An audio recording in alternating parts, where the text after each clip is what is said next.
시청자 여러분 안녕하십니까. 시사토론텐 정병준입니다. 갑자기 코로나19가 계속 확산되고 있어서 걱정들 많으시죠. 광주 지역에서 지난달 27일 이후에 지금까지 열 하루 동안 확진자가 늘어난 것이 그 이전 전체를 합한 것보다 2배 가까이 많습니다. 다단계 업체 사무실, 교회, 사찰 이런 것들을 중심으로 확산되고 있는데요. 특히 확진자 가운데 60대 이상 나이 드신 분들도 많고요. 또 10살도 안 된 어린이들도 있어서 걱정이 큽니다. 시사토론텐 오늘은 광주 지역 코로나19 대책 총괄 지휘하고 계신 이용석 광주시장 모시고 말씀 들어보겠습니다. 네, 이용석 광주광역시장 나오셨습니다. 안녕하십니까. 네, 역시 코로나19 전염을 막기 위해서 노력하고 계신 전문가 한 분 함께 모셨습니다. 광주광역시 감염병 관리지원단장이신 조선대 의대 예방의학교실 유소연 교수 함께하고 있습니다. 안녕하세요. 안녕하세요. 시장님, 광주가 지금 사찰, 교회, 또 비스텔 이런 집단 감염지 대상으로 확산이 커져가고 있고 또 전남까지 번지고 있고 걱정이 많은데요. 지금 실태가 어떻습니까?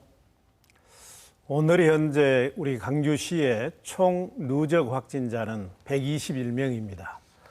전국적으로 13,000명의 확진자가 발생했기 때문에 규모 면에서 보면 많은 숫자는 아닙니다. 그러나 몇 가지 점에서 우려할 만합니다. 우선 첫 번째는 최근 열흘 동안에 88명이 확진자로 확인이 됐습니다.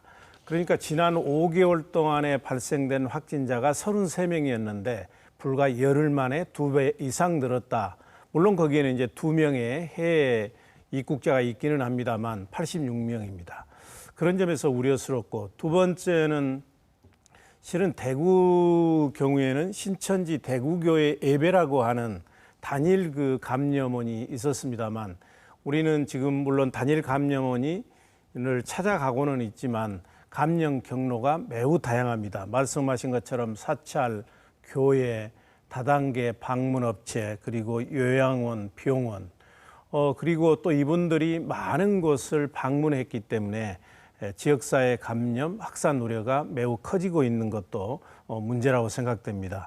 또 하나는 확진자들이 60대 이상이 50대 이상, 60대 이상이 한 52% 고령층이고 이분들 중에는 기저질환이 있는 분들도 계시기 때문에 매우 걱정되는 부분입니다. 지금까지 감염자들이 이제 어디서 나와서 어디로 번져갔느냐 이런 것들을 좀 정확히 파악하는 게 급할 텐데 일단 금양 오피스텔 방문 판매 업체 여기가 지금 주목이 되고 있는데 그런가요? 감염 경로 좀 정확히 다 파악이 됐습니까? 지금 이제 6월 27일 날 34번째 확진자가 발생했는데 거기는 이제 광륵사 스님이었습니다. 네. 그래서 이제 초창기에는 광륵사에서 이 감염원이지 않겠느냐 하는 그런 추정들이 있었는데 우리 교수님 여기 와 계십니다만 전문가들이 심도 있게 역학조사를 하다 보니까 광륵사보다는 지금 말씀하신 금양 오피스텔이 감염원으로 추정이 되고 있습니다. 여기 보시면 우리는 아까 감염 경로가 매우 다양하다고 했는데 제주 여행을 다녀오신 분들이 여섯 분이 확진자로 확정이 됐고 또 광주 사랑교회, 요양병원, 일곡중앙교회, 광륵사 이렇게 매우 다양한데 이분들의 공통점이 금양 오피스텔과 연결고리가 있다는 얘기입니다. 그러면 금양 오피스텔은 어떻게 감염이 됐을까? 여기 83번은 금양 오피스텔에서 근무하고 있는 직원입니다. 네. 근데 이분이 6월 10일경에 대전에 확진자로 판정된 방문 판매 업체 직원을 자주 만난 그런 게 드러나고 있고 또 37번도 6월 중순에 대전에 다녀왔습니다. 그래서 지금 현재로서는 조금 이따 또 우리 단장님께서 보충 설명을 해 주실지 모르겠습니다만 금양 오피스텔이 감염오지 않는가 이렇게 정리를 해가고 있는 단계입니다. 교수님 혹시 이 부분에 대해서 설명하실 게 있으신가요?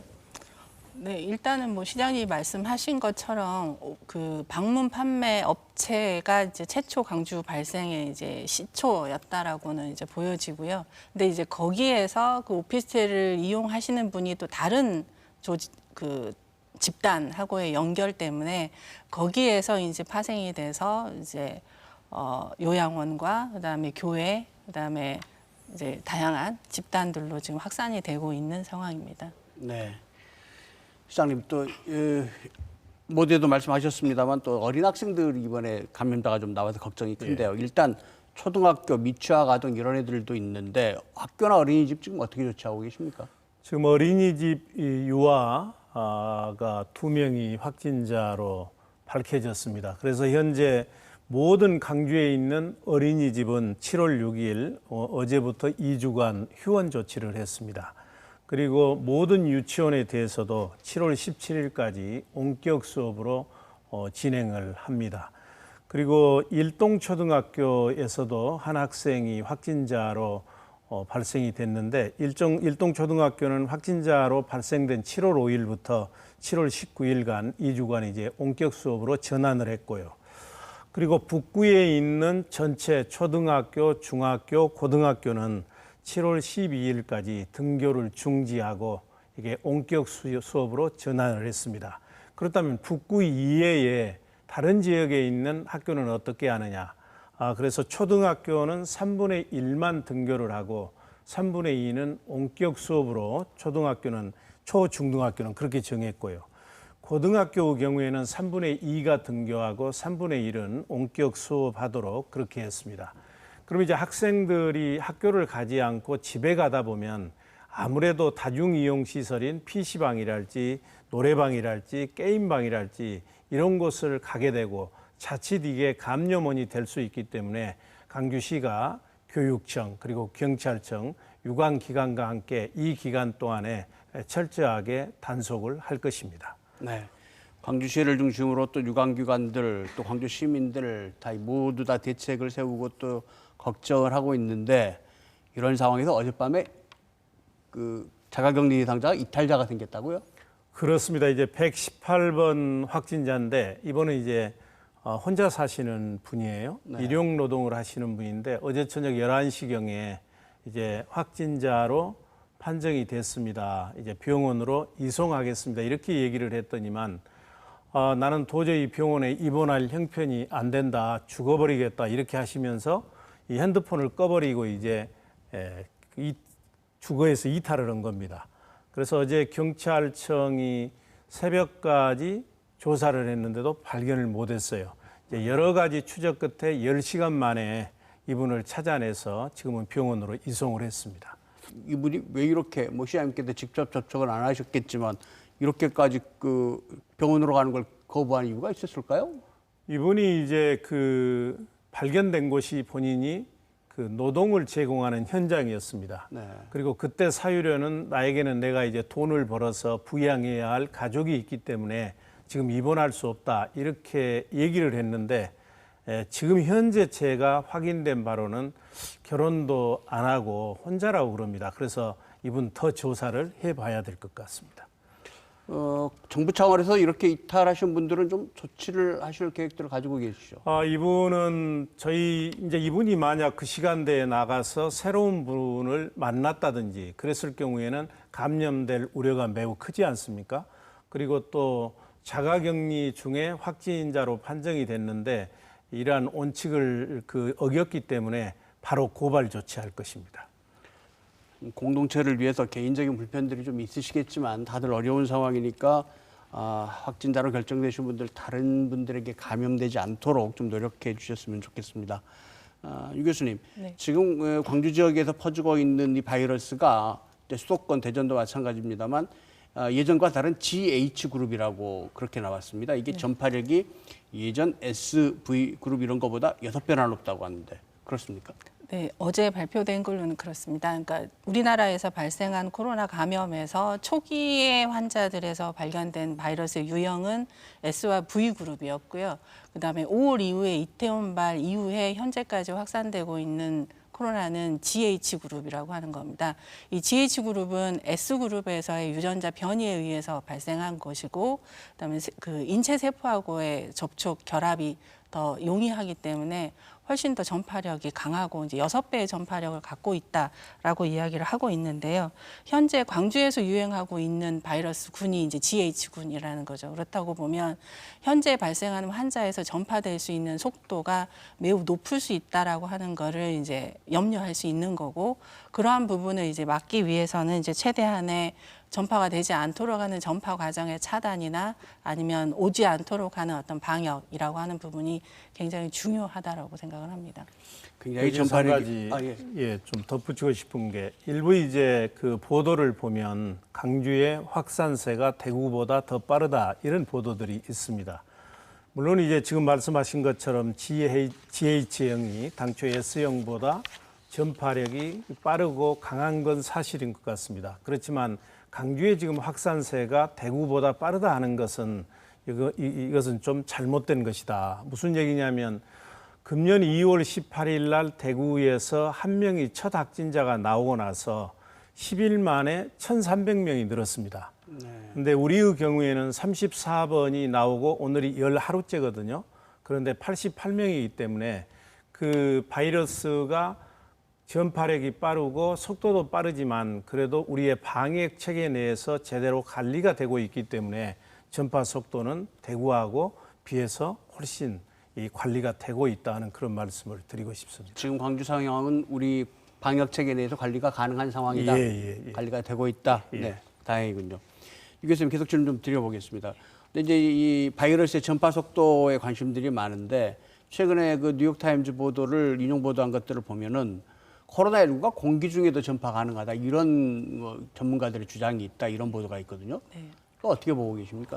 그러니까 이제 초기에 세계보건기구를 포함해서는 이제 공기 감염에 대한 가능성은 별로 없다라고 이야기를 했었다가 이제 여러 연구들을 통해서 최근에는 이제 직접적인 코로나의 감염은 이제 그 환자의 기침이나 말하는 도중에 나오는 이제 비말에 의한 감염이긴 하지만 같이 나온 이제 그 분자들이 환기를 통해서 환류를 통해서 호흡을 했을 때 일어날 수 있는 공기 감염의 가능성도 있다라고 이제 이야기를 하고 있죠. 그래서 이제 이런 공기 감염의 가능성이 있기 때문에 무엇보다도 중요한 것이 오염된 공기를 호흡하지 않도록 하는 것이고, 그것에 대한 걸 방지할 수 있는 첫 번째 방법이 이제 마스크를 착용하는 것이 1차적으로는 할 수 있는 방법인 것 같습니다. 그래서 특히 환기가 잘 되지 않는, 그다음에 다수가 모이게 되는 공간 안에서는 만약에 거기에 환자가 있다면 그 공간은 쉽게 오염이 될 가능성이 있고요.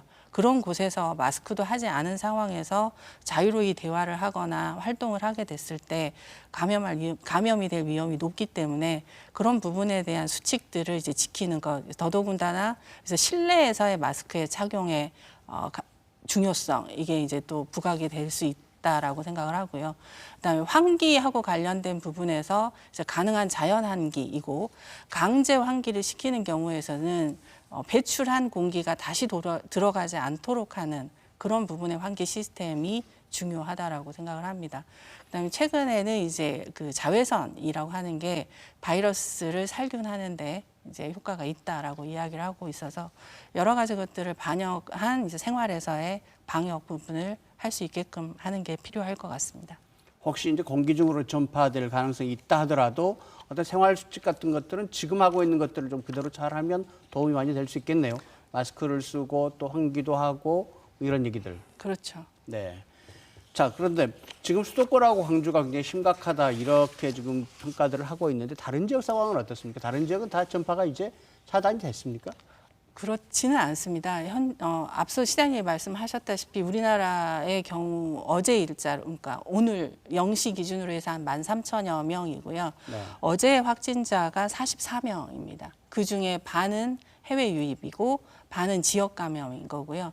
그 지역 감염은 대체적으로 이제 서울, 인천, 경기 중심, 그다음에 대구와 대전 등의 이제 산발적인 발생을 포함해서 광주하고 이제 전남북에 이제 이어지고 있는 상황입니다. 그래서 지금 현재 상황으로서는 어느 지역이 특별하게 폭발적으로 발생한다라고 보기보다는 다양한 지역에서 산발적으로 발생을 하고 있다라고 볼 수 있고, 그렇다고 보면 어느 지역이든지 또 다른 발생이 일어날 가능성이 있다. 라고 생각할 수도 있는 거죠. 어느 지역이나 아직도 위험은 상존하고 있다. 네, 그래서 이제 그 부분에 타 지역으로의 이동을 막아주는 것도 현재 유행하고 있는 지역에서 해야 되는 일일 수도 있고요. 노출되었을 때 스스로에게 감염되지 않도록 하는 노력들을 하는 것도 굉장히 중요한, 그러니까 전체적으로 어떤 경각심을 갖도록 하는 게 중요한 일일 것 같습니다. 네. 다시 얘기를 광주 상황으로 좀 돌아가 보겠습니다. 시장님, 지금 나와 있는 그러니까 6월 27일 이후의 확진자 중에서 36%가 무증상 환자로 나와 있습니다. 예. 그렇다면 사실은 내가 복용을 하고 있는지 없는지도 모르는 상태에서 지금 확산이 계속 될 수 있다 이런 얘기인데 이런 경우에 어떻게 대처를 해야 됩니까? 지금 역학조사가 중요하다고들 하는데 지금 진행이 되고 있습니까? 그렇습니다. 그러니까 88명 중에서 무증상자가 무려 40명입니다. 네. 그러니까 45%가 증상이 없는 것이죠. 그렇기 때문에 증상 여부로 접근을 하게 되면 확진자를 찾아내기가 매우 어렵습니다. 우리가 이제 어떤 그 시설에 들어가려면 체온을 재지 않습니까? 그래서 37도 이상이 안 나오면 별 문제 없다 해서 들어보내는데 이것은 기본인 것이지 그런 증상이 없다고 해서 그분이 그 감염이 안 돼 있다 이렇게 이제 우리가 방심하면은 안 된다는 얘기죠. 그래서 저희는 지금 어디에 초점을 맞추고 있느냐면 증상 여부도 중요하게 여기지만 확진자가 발생되면 우선 동선을 파악하고 그분들하고 접촉한 사람을 역학조사를 통해서 모두 찾아내 가지고 그분들을 전수 검사를 하는 겁니다. 그렇게 하다 보면 이제 무증상인 분들도 많이 나오고 있는 게 현실이고요. 그리고 최근에는 그 음성으로 나왔어요. 음성으로 나오더라도 밀접 접촉자는 14일간 자가격리를 합니다. 근데 자가격리 기간에도 저희가 필요하다고 생각하면 검사를 하거든요. 근데 이번에 116번 같은 경우는 자가격리 중에 확진 환자가 됐습니다. 그렇기 때문에 이제 역학조사가 매우 중요한데 그러면 역학조사는 어떻게 이루어지는 것이냐? 우선은 보건소에서 역학조사 팀이 이제 본인의 진술을 기본으로 합니다. 나는 언제 어디에 갔다 왔고 누구하고 접촉했습니다. 이걸 기본으로 해서 이분 말만 100% 믿을 수도 없고 또 그분이 다 기억할 수도 없는 거 아닙니까? 그래서 과학적인 이제 방법에 의해서 뒷받침을 하는데요. 예를 들면 CCTV랄지 신용카드 사용 내역이랄지 그리고 핸드폰의 GPS 이런 방법에 의해서 동선을 파악해서 이제 구청 보건소에서 우리 시청으로 옮기면 우리 시청에서 이 시청 역학조사팀이 이것의 정확성 여부를 다시 한번 검사해서 이걸 이제 홈페이지나 이런 데 올리게 됩니다. 이러다 보니까 아무래도 이 과정에 좀 시간이 걸리고 시민들은 이제 시간과의 싸움이지 않습니까? 왜 이제 확진자는 발표했는데 동선은 이렇게 빨리 올라오지 않느냐 이런 말씀들을 많이 하시는데 이런 이제 내부적인 고충과 애로가 있다는 점을 이해해 주시고요. 그렇지만 여하튼 이게 늦어진 건 저는 참 죄송스럽게 생각을 합니다. 어제부터는 제가 이 사안의 중요성을 감안해서 직접 챙기고 있고 그리고 이제 전문 경찰력까지 동원해서 보강했기 때문에 앞으로는 동선 공개가 지금보다는 빨라질 것입니다. 네. 시장님 말씀 중에도 나왔지만 시민들도 사실은 이미 알고 있는 내용이기도 하고요. 지금 일단 관심 가는 분들이 몸에 좀 이상 증세가 있으신 분, 열이 있거나 목이 따끔거리거나 이런 증상이 있으신 분, 그 다음에 확진자들하고 동선이 겹친 분, 이런 두 가지 정도 부류에 계신 분들이 지금 관심 대상인데 유 교수님 이런 분들은 어떻게 해야 합니까? 자기가 이걸 느꼈다 그러면 검사해야 되는 겁니까? 뭘 어떻게 해야 됩니까? 일단은 이제 생활 수칙상에서는 그 호흡기 감염의 증상이 있는 경우는 한 3, 4일 정도 휴식을 취하시면서 증상이 변화하는지라고 하는 부분을 관찰하고 이렇게 지속될 경우에 코로나 감염에 대한 검사를 시행하는 거를 이제 제시를 하고 있습니다. 근데 광주시의 경우에 있어서는 현재 이제 지역 확산이 지역 내 전파가 이루어지고 있는 부분이기 때문에 동선이 설사 겹치지 않더라도 무증상인 경우는 제외하고요. 동선이 겹치지 않더라도 코로나 관련한 증상을 호소하시는 경우 기침이 있거나 발열이 있거나 오한이 있거나 혹은 미각이나 후각이 떨어졌다라고 인지하시는 경우 심지어는 이제 설사와 같은 소화기계 증상도 있기는 합니다만은 그러한 증상이 있다라고 생각하실 때는 보건소나 이제 콜센터에 전화를 하셔서 상담을 하시는 게 중요하고요. 그다음에 최근에 그러한 부분에 대한 거를 가능한 좀 확장하기 위해서 의사협회를 통해서 병원에 내원하신 분들이 이런 유사 증상을 호소하는 경우에 있어서는 코로나 검사를 받아보실 거를 권장하는 쪽으로 협조를 요청한 것으로 알고 있습니다.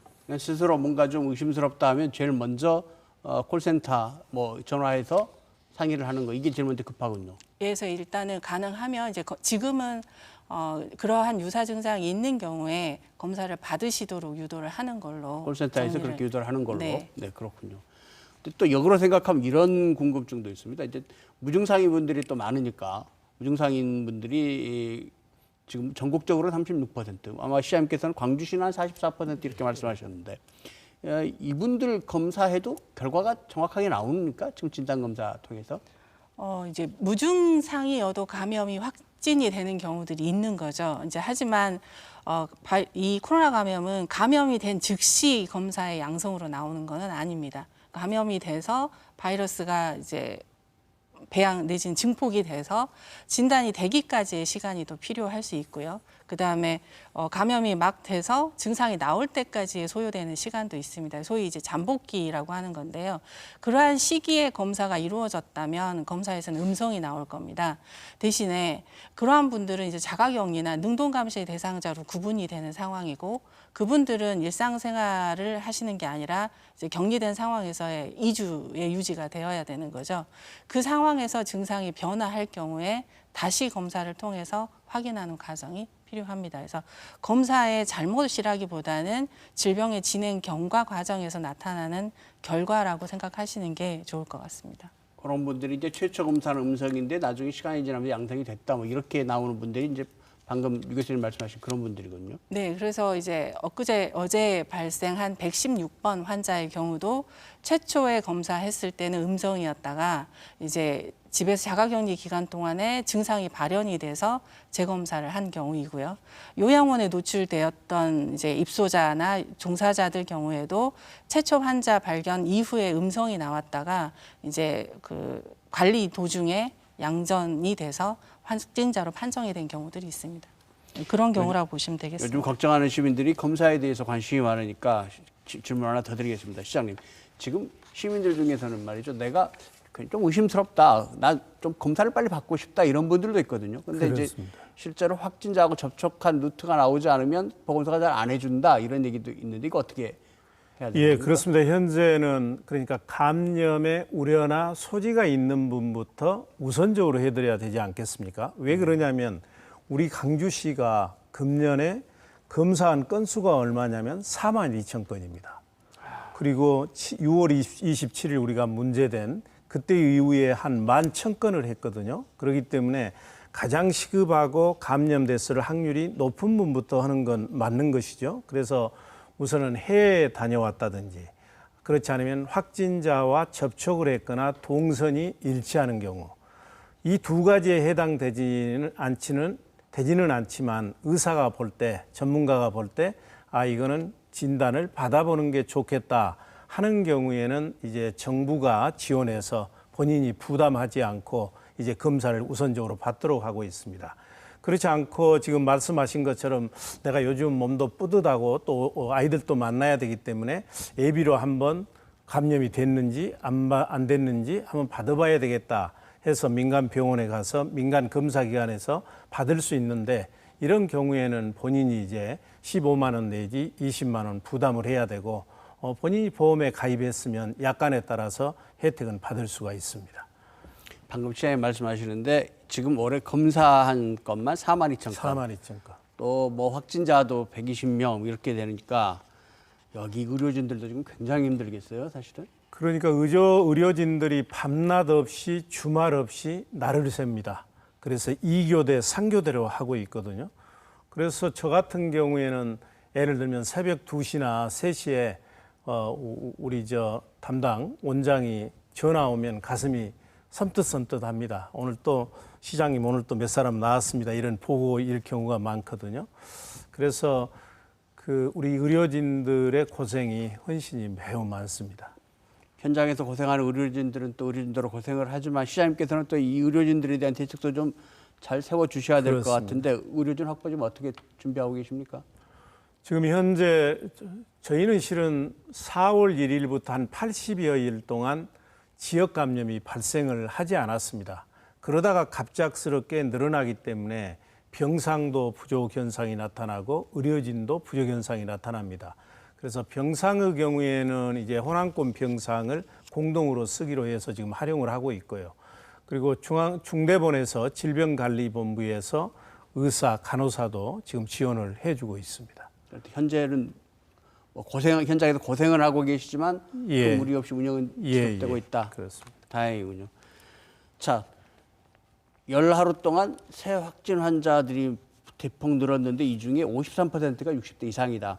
이렇게 연세 드신 분들은 아무래도 좀 기저질환도 좀 있으실 것 같고요. 이런 분들의 환자들을 어떻게 치료하고 있는지도 좀 궁금한데 유 교수님 지금 환자들 상태 그리고 치료는 어떻게 진행되고 있습니까?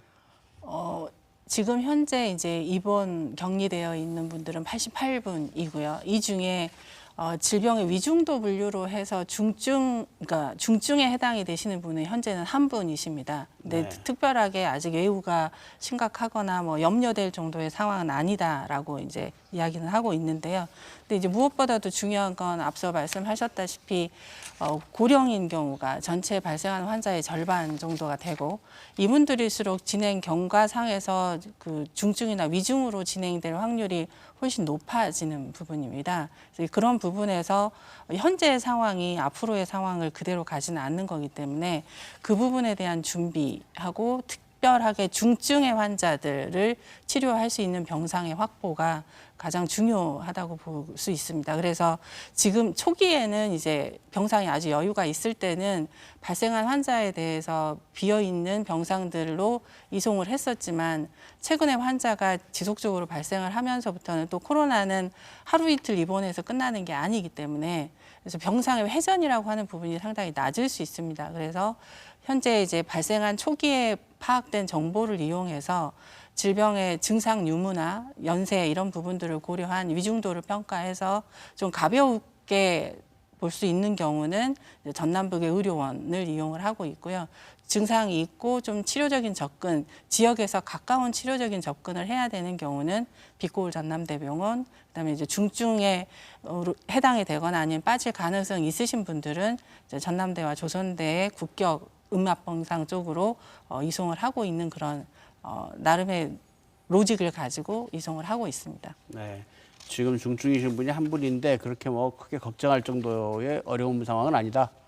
지금은 그렇습니다. 근데 관찰을 더 해봐야 될 것 같습니다. 환자가 많이 생겨나고 있는 거에 비해서는 좀 다행스러운 얘기가 아닌가라는 생각이 드는데요. 이 나이 드신 분들 걱정하면서 함께 또 걱정해야 될 것이 요양병원 부분에 또 걱정이 있습니다. 이 요양병원에서 확진자가 좀 늘어나고 있는데 여기에 대해서는 시장님 어떤 대책을 갖고 진행하고 계십니까? 지금 이제 감염이 이미 확진자가 발생된 요양병원이 있지 않습니까? 그러니까 아가페 실버센터랄지 한울 요양병원은 이미 이제 폐쇄 조치를 했습니다. 소독을 다 하고. 그렇지 않고 일반 노인 요양시설이나 복지시설의 경우에는 지금 현재 일체 면회를 2주 동안 금지하고 있습니다. 근데 그분들이 면회를 하지 않는다 하더라도 거기에 종사하신 분들이 집에 출퇴근하면서 확진자들하고 접촉이 있으면 감염될 우려가 있기 때문에 저희가 어제는 출퇴근 외에 타 시설 방문이나 일체의 외부인들 면담을 하지 못하도록 행정 조치를 했고요. 그리고 현재 지금 요양원, 요양병원, 장애인 거주시설, 뭐 정신병동 이렇게 다 하면 거기에 종사자가 한 17,000여 명, 그리고 입소한 분들이 한 7,500명 해서 전체 이제 252개소에 28,000명이 계십니다. 거기에. 그분들에 대해서는 물론 증상이 없다 하더라도 지금 전수 검사에 들어갔습니다. 그렇게 하고 있습니다. 지금 광주에서 이 확산의 거점이라고 하는 한 대여섯 개 지역 이런 것들이 방역 수칙을 안 지킨 것인가요? 그래서 이렇게 확산이 많이 늘어난 건가요? 네, 제가 볼 때는 아까도 말씀을 드렸습니다만 한 80여 일 동안 추가적인 감염이 발생하지 않다 보니까 시민들도 이제 무뎌진 겁니다. 긴장감이 아무래도 떨어져서. 이제 방역 당국도 이렇게 나오지도 않는데 시민들에게 자꾸 이렇게 간섭하고 개입하는 것 같으니까 방역 당국도 좀 방심했던 게 사실이고요. 그러다 보니까 마스크도 착용하지 않고 밀집된 지역, 밀폐된 공간 이런 데를 이렇게 다니시고 이러면서 이제 산발적으로 여러 분야에 확산이 된 것 같고요. 그리고 이제 이 방역이라고 하는 게 감염 초기에는 매우 효과적입니다. 그러니까 우리가 2월 3일 날 첫 강주에서 확진자가 발생했거든요. 21세기 병원에서 발생을 했습니다. 그때는 21세기 병원만 코호트 격리하고 그분들 잘 치료하고 그분들하고 접촉했던 분 잘 치료하면 끝나는 겁니다. 이제 방역 당국의 역할이 매우 유효한 것이죠. 실제 그렇게 해서 보름 만에 우리가 2월 19일 날 모든 분들을 격리해서 해제해가지고 완전히 치료를 끝냈거든요. 그런데 그 다음 날 대구 신천지 예배에 다녀오신 분들이 2월 20일부터 이제 또 확진자로 나온 겁니다. 그때도 비교적 단순했습니다. 왜냐하면 신천지 교회와 협의를 해서 대구 교회 예배에 갔다 오신 분 11분을 찾아내서 그분들 검사하니까 3분이 확진자로 나왔거든요. 그분들과 접촉한 분만 찾아내서 철저하게 방역을 하니까 빨리 끝낼 수가 있었습니다. 근데 이번에는 매우 어려운 게 우리뿐만 아니라 전국 방방곡곡에 퍼져 있고 그리고 다양한 사람들이 다양한 사람들을 만나고 있기 때문에 이게 여러 군데 확산이 돼 있다는 얘기죠. 그러니까 예를 들면 우리가 83번 여성 60대가 대전에 방문 판매 업체 직원들을 만나고 온 것 아닙니까? 그걸 우리 보통의 경우에 방역 당국이 그분들을 체크도 할 수도 없고 못 가게도 할 수도 없는 겁니다. 그래서 최고의 지금 방역의 요체는 시민들께서 이제 내가 만나는 사람 누구나 나에게 코로나를 감염시킬 수 있다 하는 경각심과 이기의식을 갖는 게 제일 중요하고요.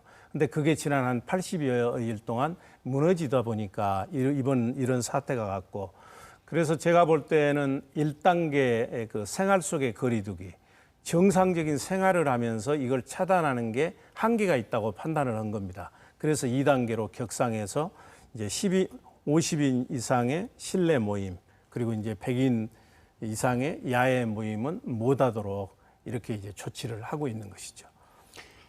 결국 다중이용 시설, 여기 많은 분들이 또 가거나 이용하거나 하는 다중이용 시설들 이런 것들이 이제 확산의 진원지가 될 수 있는데, 사실 다중이용 시설이라고 하는 게 숫자가 많아서 행정적으로 이걸 직접 관할하기 대단히 어려우시죠? 그렇습니다. 저희가 지금까지 21차례의 행정명령을 발동을 했습니다. 네. 이제 물론 그것을 위반하지 않을 때는 여러 가지 처벌을 할 수가 있죠. 근데 그 내용들이 보면 매우 다양하거든요. 그러니까 2단계로 격상하면서 50인 이상 집합 그 행사 모임 못한다. 설령 50인 이하의 행사를 한다 하더라도 이제 방역 수칙이라 해서 마스크 착용, 발열 체크, 일정한 거리두기 이런 이제 방역 준칙을 준수하도록 하고 준수하지 않았을 경우에는 또 처벌을 할 수가 있습니다. 그리고 이제 14개 그 고위험 시설이라고 있습니다. 이런 학원이랄지 유흥업소랄지 PC방 이런 데도 이런 준칙을 지키도록 저희가 집합 제한 행정 조치를 내려놨고, 아까 말씀드린 것처럼 노인 요양시설의 경우에는 2주간 면회를 금지시켰고, 그리고 종사자들은 외부 사람 만나지 못하도록 행정명령을 내렸고, 또 대중교통을 이용할 때는 마스크를 반드시 착용하도록 하고 있고, 근데 이것의 전제는 우리가 이렇게 명령을 내려놨다 하더라도 시민들께서 지켜주지 않으면 실효성이 없습니다. 그렇죠. 그리고 차단할 수가 없습니다. 그래서 우리가 물론 경찰이랄지 관계 공무원을 동원해서 매일 단속 점검을 하고 있습니다만 시민들께서 협조해 주시는 게 매우 중요하고요.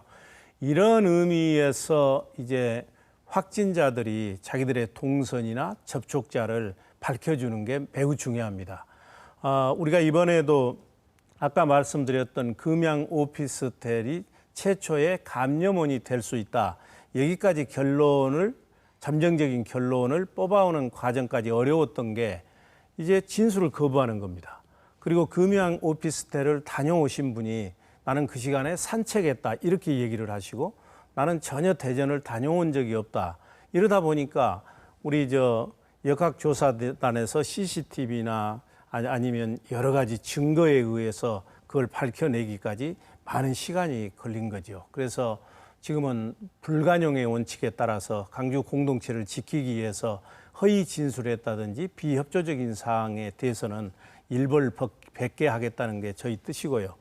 다만 이제 매우 협조적인 분에 대해서는 비밀도 지켜드리고 최대한 저희가 지원하겠다는 말씀을 드리겠습니다. 최근엔 안전신고제 하시겠다고 발표를 하시던데 예. 이것도 이제 그런 뭔가 확산을 막고 또 루트를 찾아가기 위한 그런 제도인 것 같은데 어떤 조치입니까? 그렇습니다. 이제 저희가 방역 당국이 아무리 노력을 해도 우리 눈에 띄지 않고 우리 귀에 들리지 않는 사각지대가 있을 수 있습니다. 그래서 시민들께서 이렇게 보시고 누가 마스크를 착용 안 했다.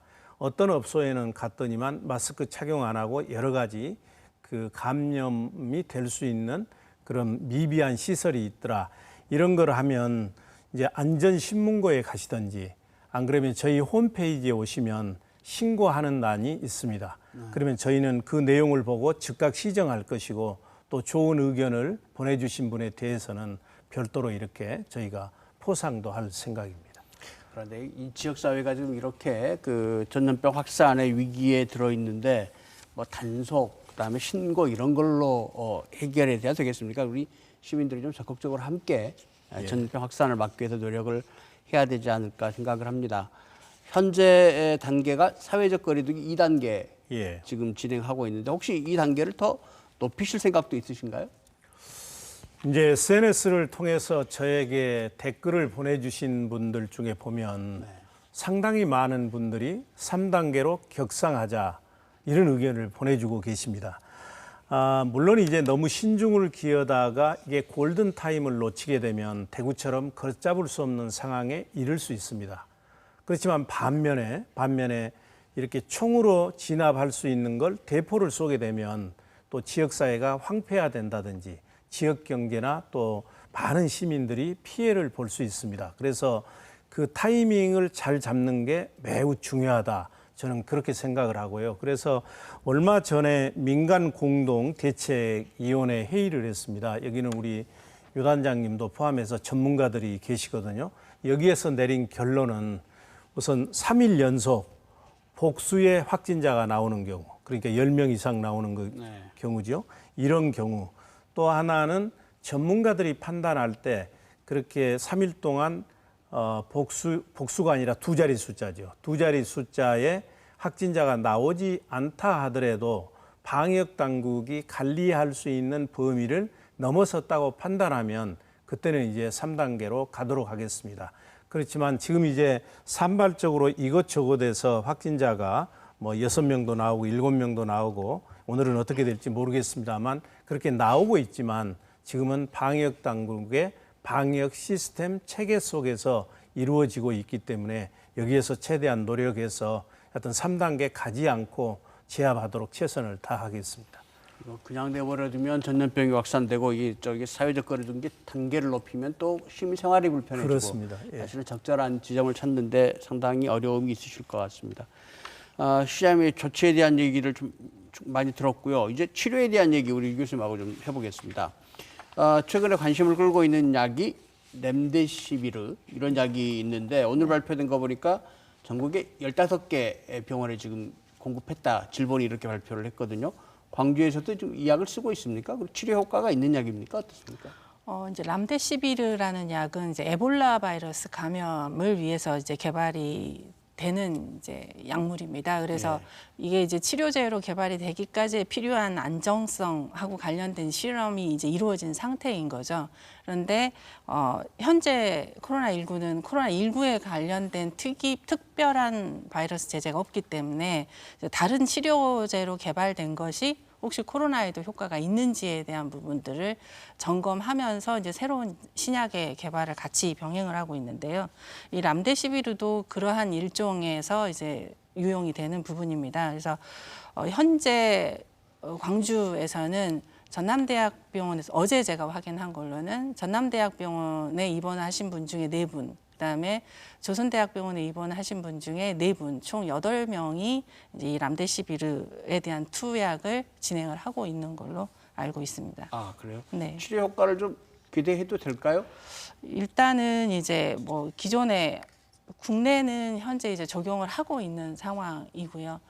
그간의 다른 외부의 연구들을 통해서는 이 람데시비르가 중증의 코로나 환자에게 투약을 했을 때 재원 기간이나 이런 부분들을 좀 단축시킬 수 있다라고 하는 연구 결과들이 있어서 그거에 준해서 아마 치료를 진행하는 걸로 알고 있습니다. 그래서 중증 치료를 진행하는 경우에 그 적용할 때 이제 국립중앙의료원에 이야기를 해서 그 심사 후에 적용증을 확인해서 투약 여부를 결정을 하는 걸로 알고 있습니다.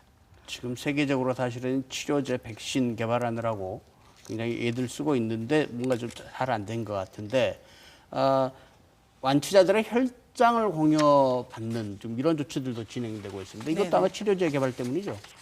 그렇죠. 이제 혈장의 항체하고 관련된 부분은 보통 이제 우리가 인체 내 것이 아닌 외부의 것이 들어왔을 때 그것을 싸우고 나서의 하나의 이제 남는 어떤 흔적인 거죠. 그래서 그거를 이미 이제 치료가 된 상황이기 때문에 그 치료를 해놓은 것을 이제 혹시 다른 사람에게 투여를 했을 때 그것의 효과를 좀 더 볼 수 있지 않겠냐 하는 이제 논리에서 진행을 하고 있는 겁니다. 국내의 경우에 있어서도 세브란스 병원에서 이제 중증의 호흡부전 환자에게 투여를 했을 때 치료 효과가 있었다라고 알려져 있는 부분이고요. 외국에서도 이 혈장 치료에 대한 부분들을 확인하고 실험을 진행하고 있는 걸로 알고 있습니다. 그래서 치료 완치가 되신 분들에 있어서는 이 혈장에 대한 공여에 대한 거를 고려해 보실 수 있을 것 같고요.